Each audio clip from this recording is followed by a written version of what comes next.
Hello guys, in today's video I'm going to show you how to reset the default settings on the Nvidia control panel on your PC or laptop. This tutorial will be quick and simple. Just make sure to subscribe to this channel and leave a like on this video if you will find this guide useful. First of all, you want to right click on your desktop. If you're using Windows 11, you will see this.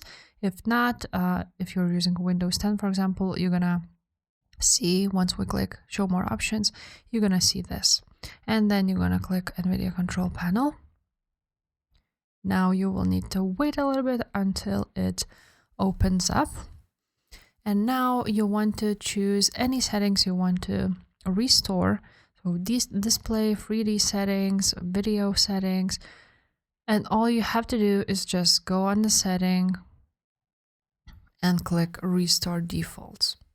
And that's pretty much it. You can do this everywhere in any option, like adjust desktop color, click restore to defaults, and that's it.